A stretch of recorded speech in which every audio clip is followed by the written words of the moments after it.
Okay. Hey, this is Douglas Castro from Darkglass Electronics. We're here with Jon Stockman from Karnivool, backstage, Helsinki. Okay, big pedalboard. I guess the first thing would be to if you could explain us a little bit what's going on here. There's a lot of pedals. Yeah, happy to. So I've got, this is a sort of two-layer pedalboard, which you can see there's a lot of stuff underneath, top and bottom. I try to, I guess I kind of make it so that if I don't have to change the setting on a pedal, I was kind of committing it to being down here, but there's still a bit of access, as you can see there up the top, for if I need to make any changes.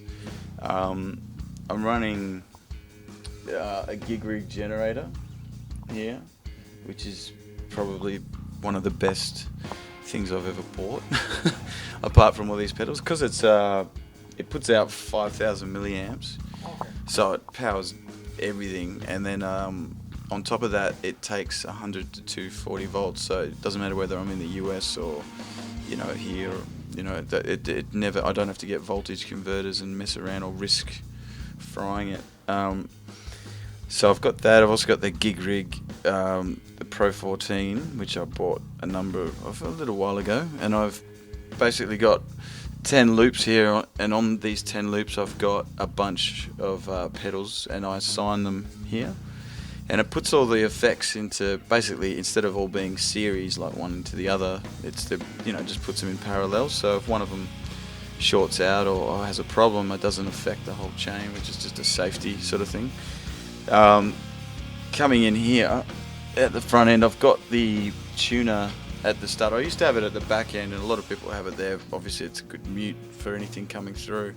I had to put it at the front because what I do is I come out of that and go into this guy here, which is just a Lely P-split. So it's passive, so it doesn't need to be powered. It's just easier than having to have a powered one. And that gets split, and then it immediately goes straight to this DI here, which is a clean DI, and because of that, that's why I have the tuner at the front, so that it can mute anything going to there as well as the stuff going to my rig. And that's something that my sound guy wanted to do, and it makes such a big difference. It's also a bit of a safety net. If everything shuts down, he's still got that. The gig can still go on and have bass, but it's much better for like putting bottom end into the live sound. So that DI goes clean to the PA, basically. No matter what happens, that's going clean to the PA. It doesn't have any effects whatsoever. And then it also, the other side that it gets split to goes to this EQ, which is before the GigRig. And so then it comes down here into the GigRig, and I've got my loops for all these sorts of whatever I might be needing. I've got 14 patches as well.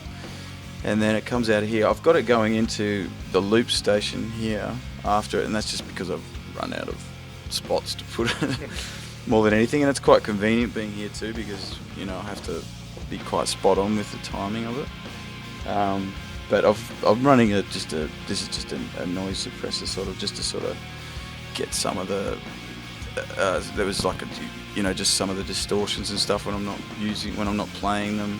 And the silence, it doesn't have it is actual silence. That's just a great little pedal here. You want to have a look at that? So I've just recently acquired that, and I'm sort of running it more as a bit of a dirty, like a slight dirty, because with the last record, I think we'll start again with the record before that, I Sound Awake. I was really pushing to get some really interesting sort of distortion sounds, and on Asymmetry we sort of did that as well, but I was really keen to get some nice thick clean tones as well, because I think that's just something I hadn't really explored, and this was really helpful for that. I ran that for a lot of the sort of more subtle clean tones, just a nice big thick warm with just the slightest bit of hair of distortion, but almost not detectable, and that was really good for that, as well as I used that on I think just about every song. in some way, in combination with other pedals or by itself. But it was really, really versatile because, I don't know, just the EQ on it is the 4 frequencies that it's got there just means you can have such a variety of distortion tones, and yeah, it's really, really, really versatile in that way. But I've also got other distortions as well for previous sounds that I had. This is a Anarchy Audio pedal which is made by a friend of mine called Jon Stockman in Perth. He's a Perth made company, but that was a prototype that he built, and can't really say what goes on inside of it except that it's pretty gnarly and it was responsible for some of the tones I got on the asymmetry anyway. But yeah, there's a couple. I run 2 octaves as well. I basically run this octave on the distorted setting. It's just a bit more of a distorted octave, and then I use this one for clean stuff, which is like stuff on Dead Man. This one I mainly use on everything else, but this one I use specifically for Dead Man. It just really holds it together for that, the way I play that song and what the key of it and everything. It just sort of keeps it together. I use this live for a more aggressive distortion, and then I've got sort of different colours. I'm really looking forward to getting another thing of that so that I can use that in the way that I used it on the record. But for now, you kind of have to always make compromises when you play stuff live, and when you've got to tour stuff and freight it, and everything that you freight costs so much money. It's, you've got to make compromises. So I've just got a really aggressive one, slightly less aggressive one, then that one under there is not really. This is just more like not too aggressive at all, but just enough to sort of lift it. And then this one I'm using as a real thick sort of ever so slight distortion.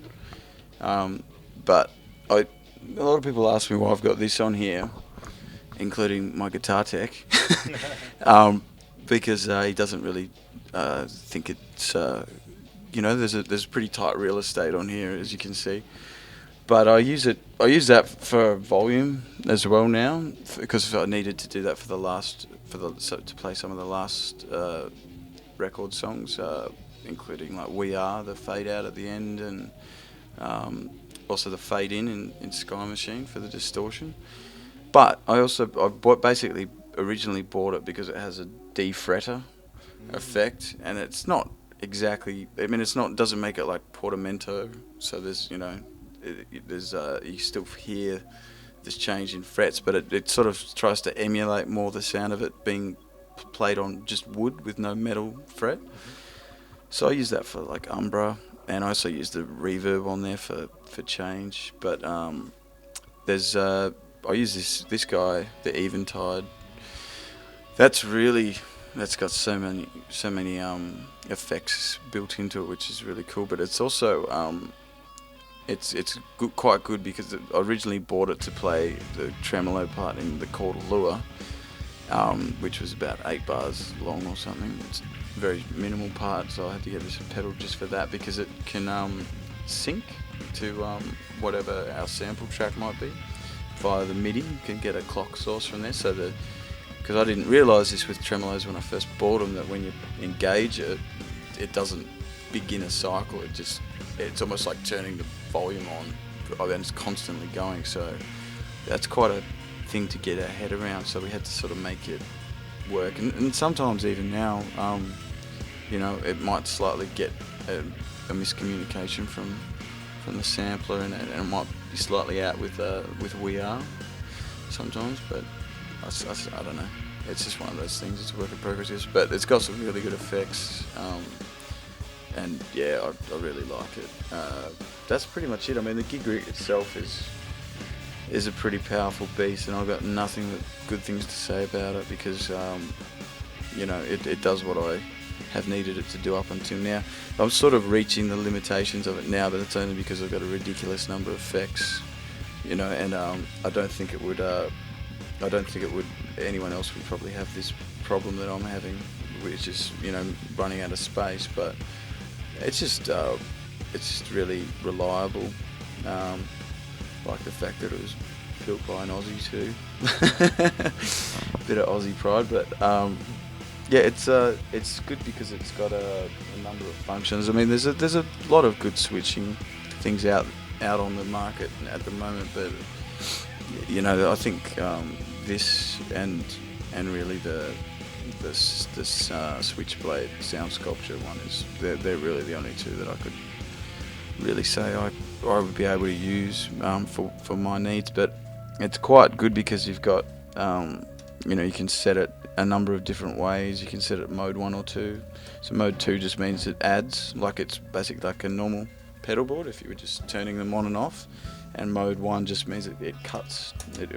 If you've got that one on and you hit that, it'll just switch to this one rather than having them both on. It's got, That's quite handy, actually. yeah, it's got switch. You can send switches out here, so you can change amp settings for guitarists. For channels, change channels. See here what it all does. You can mute. It's got 2 outs too, which is handy. Especially if eventually gear always. I mean, all gear needs maintenance and sometimes fails it from time to time. But it's good to have 2 outs in case this jack just suddenly gives out. You can just quickly put it in there, and you've still got a gig. You don't have to do a major sort of repair then and there. It's got this pre-boost buffer here, so you can increase the signal going to whatever before it goes to the effects, so you can sort of drive the gain up a bit. But as well as that, it's got this, which is a post gain, so it's really good to use it. I kind of use this to sort of even out the level of each of the patches, so there's not huge jumps in decibels between in a song, so it keeps it really even. That's really good. And sometimes I think there are like older pedals as well, which are a lot lower in the volume that they put out is much lower than sort of modern pedals, so it's good to sort of even them out as well. It's quite handy, and on top of that, it's really easy to use, and it's not there's nothing to it, but it's really well made. It's quality electronics. It's got a Class A amp in there that powers that, so it's good for your tone, really good for your tone. And I think that's their whole mission anyway, just to sort of do that. But it's good for live. It's good for me. So you got to use what works, I suppose, and is reliable. And that's about it. Beautiful, thank you.